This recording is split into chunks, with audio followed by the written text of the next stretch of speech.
Back to another video. इस video में बात करने वाले हैं IC74HC595 शिफ्ट रजिस्टर्स के बारे में। ये कैसे काम करता है, ये किस लिए यूज होता है और इसे हम आर्डिनो से कैसे कंट्रोल कर सकते हैं।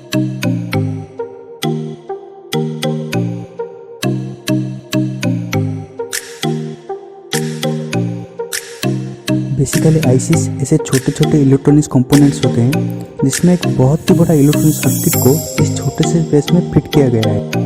जो सर्किट एक बहुत ही कॉम्प्लेक्स वर्क करता है, इसे इस सर्किट में फिट किया गया है और उस सर्किट के इनपुट और आउटपुट पिंस आईसी से बाहर निकले हुए हैं। आईसीस बहुत ही कॉम्प्लेक्स वर्क को फंक्शन करते हैं और ये 4 पिन, 14 पिन, 16 पिन, 18 पिन ऐसे होकर 82 पिंस तक होते हैं। हर आईसी का फंक्शन अलग अलग होता है, भले ही उनका पिन नंबर सेम क्यों ना हो, जो कि उनके नंबर से पता चलता है, जो कि हर आईसी के ऊपर लिखा होता है। हर एक इलेक्ट्रॉनिक्स कंपोनेंट का अपना एक नंबर होता है जो कि उनका फंक्शन को डिफाइन करता है। कुछ का ऐसे नंबर कोडेड होता है, कुछ का कलर कोडेड, कुछ का डायरेक्टली लिखा हुआ होता है और सिवाय एलईडी के जिनके सिर्फ एक ही काम है, ग्लो करना। और ये जो हमारा शिफ्ट रजिस्टर आईसी है उसका नंबर है 74HC595। और किसी भी आईसी का फंक्शन जानना चाहते हैं तो आप उसको सिर्फ गूगल में सर्च कीजिए और उसके बाद पिन नोट लगा दीजिए। इसे सर्च करने से उसके हर पिन के नेम और उसके फंक्शन पता चल जाते हैं। और उसके बाद उससे आईसी का नंबर और डाटा शीट लेके सर्च कीजिए। ऐसा करने से उस आईसी की पूरी डिटेल, यानी कि वो कैसे फंक्शन करता है, करंट रिक्वायरमेंट, ऐसे बहुत ही डाटा, यानी कि उस आईसी का पूरा डाटा ही पता चल जाता है। तो हमारा जो आईसी है वो एक serial in parallel out shift register है। सीरियल इन पैरेलल आउट क्या होता है? जब हम इस आईसी को एक सिंगल वायर में 8 बिट्स एक के बाद एक सीरियली देते हैं तो वो उन 8 बिट को 8 अलग अलग वायर में एक साथ आउटपुट देता है, जो कि पैरेलल होते हैं। इसीलिए इसको serial in parallel out shift register बोला गया है। और ये जो डाटा है इसे आर्डिनो से या फिर किसी और माइक्रो कंट्रोलर से दिया जाता है।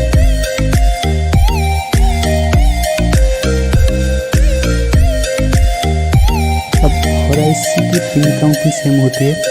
हर आईसी में ऐसे एक एनग्रेव्ड पार्ट या फिर ऐसे एक डॉट होता है जिसको हमेशा ऊपर रखा जाता है। और काउंटिंग स्टार्ट होती है लेफ्ट वाली ऊपर पिन से। वो वाला 1 2 3 4 5 6 7 8 और फिर 9 10 11 12 13 14 15 16, यानी कि ये हमारा 16 पिन आईसी है।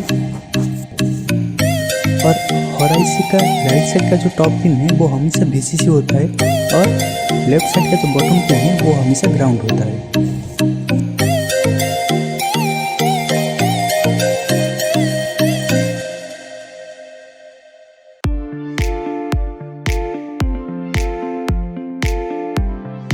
Q0 से Q7 तक serially first, second, third, fourth, fifth, six, seventh और 8th आउटपुट एलईडी से कनेक्ट होंगे।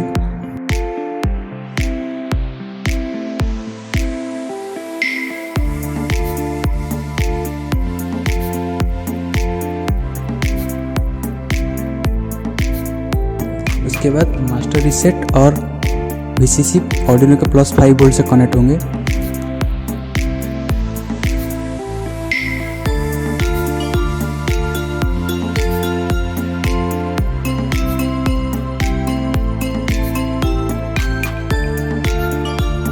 आउटपुट एनेबल और ग्राउंड आर्डिनो के ग्राउंड से कनेक्ट होंगे। इसके साथ सारे एलईडी कॉमनली ग्राउंड होंगे।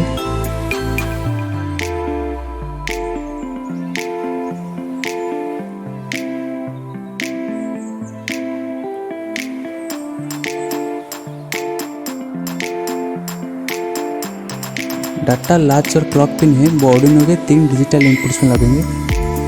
मेरा वाला पिन 10, 11 और 12 है। आप अपने किसी भी पिन को कनेक्ट कर सकते हैं सिवाय 1 और 0 के। और प्रोग्रामिंग के टाइम पिन 0 और पिन 1 से किसी भी कंडक्टर से टच मत कीजिए। इससे आर्डिनो में SKT500 एरर आ जाता है जो कभी भी ठीक नहीं हो सकते और आर्डिनो हमेशा के लिए डैमेज हो जाता है। और जो Q7 डैश पिन है वो 2 आईसी को कनेक्ट करने के लिए यूज होता है जब हम 16 LEDs को कंट्रोल करना चाहते हैं। और नहीं तो ये हमेशा खाली रहता है।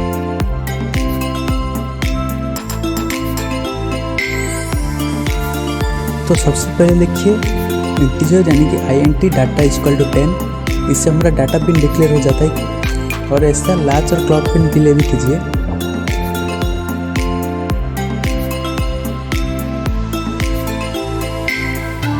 उसके बाद सेटअप में लिखिए पिन मोड डाटा आउटपुट। इससे हमारा जो डाटा पिन है वो आउटपुट पिन है जो वो डिक्लेयर हो जाता है। ऐसा लाच और क्लॉक पिन के लिए भी कीजिए।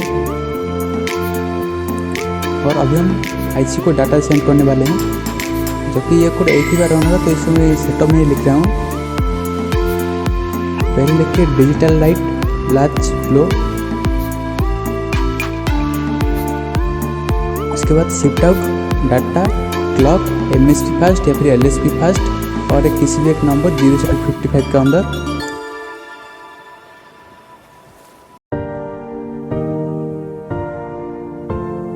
और उसके बाद डिजिटल लाइट लाच हाई। तो ये जो 3 लाइन्स ऑफ कोड हैं वो IC को डाटा सेंड करते हैं। जो पहला लाइन है डिजिटल लाइट लाच लो, तो लाच पिन लो करने से IC डाटा रिसीव करने के लिए रेडी होता है। और उसके बाद शिफ्ट आउट फंक्शन डाटा और क्लॉक पिन के जरिए IC को डाटा सेंड करते हैं। अब जो डाटा आ गया है वो IC में स्टोर होकर रहता है। जब हम लाच पिन को फिर से हाई करते हैं वो डाटा जो है वो आउटपुट में शो करता है।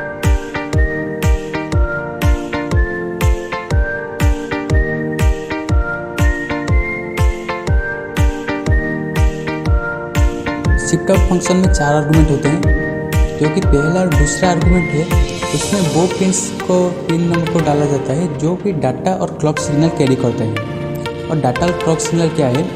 क्लॉक सिग्नल एक यूनिफॉर्म डिजिटल सिग्नल है जो कि कॉन्टिन्यूसली वंस और जीरोस को सेंड करता है। और उसके साथ डाटा को भी सेंड किया जाता है जो कि मॉड्यूलेटेड डिजिटल सिग्नल होता है।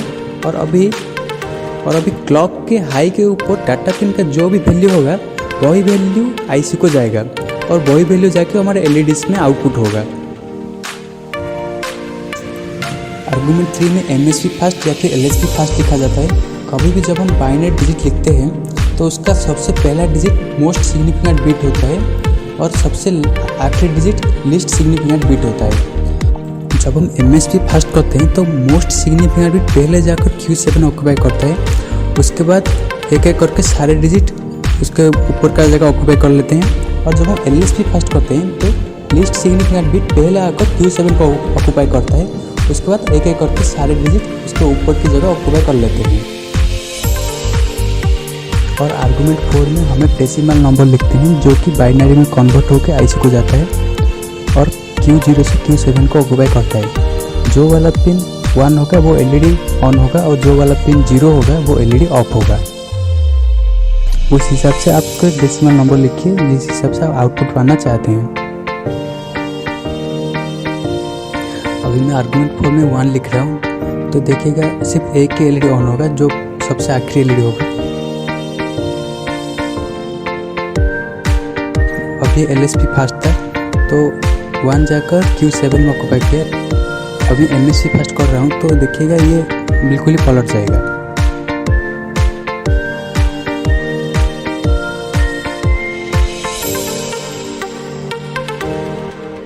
अभी मैं एक और कोड बताने वाला हूँ। इसके लिए मैं पहला वाला क्लियर कर लेता हूँ और एक और वेरिएबल इनपुट करता हूँ जो कि है इंटीजर I। अभी कोई वैल्यू डिक्लेयर नहीं तो इसका डिफ़ॉल्ट वैल्यू 0 होगा। उसके बाद वापस वही डाटा सेंड करने के 3 लाइन लिख लीजिए। अभी बस MSB फास्ट के फिर LSB फास्ट के बाद लिखना है I++। ये जो प्लस है इसे इंक्रीमेंट ऑपरेटर बोला जाता है। अगर I की वैल्यू 0 है तो ये 1 होगा, अगर 1 है 2 होगा, ऐसे ही I की वैल्यू बढ़ता रहेगा। अब जबकि ये वाला लूप में है कि बार बार रन होगा। जब ये पहली बार रन होगा तो IC से 0 आउटपुट आएगा। उसके बाद रन होने से I की वैल्यू बढ़कर 1 हो जाएगा और I से 1 आउटपुट आएगा। ऐसे ही करते करते 2, 3, 4, 5, 6 सारे आउटपुट IC से एक एक करके आते रहेंगे। अब जब हम इसे लूप में रखते हैं तो एक डिले टाइम रखिए, वरना जो प्रोसेस है इतना फास्ट होगा कि कुछ पता ही नहीं चलेगा।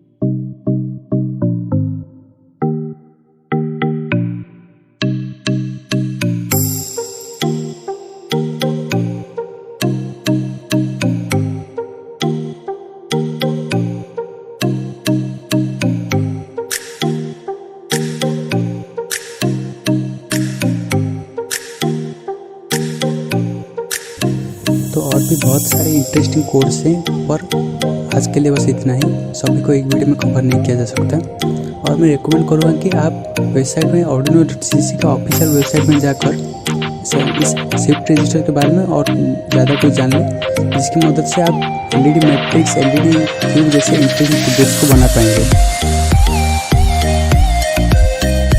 उम्मीद है आपको ये वीडियो पसंद आया हो। अगर पसंद आया तो लाइक जरूर कीजिए, और कोई भी डाउट या सवाल है तो आप मेरे इंस्टाग्राम ID या फिर कमेंट सेक्शन में पूछ सकते हैं। और चैनल को सब्सक्राइब जरूर कीजिए और बने रहिए हमारे साथ हमारे नेक्स्ट प्रोजेक्ट देखने के लिए, जो कि है एक 8x8 LED matrix. Thanks for watching, stay blessed.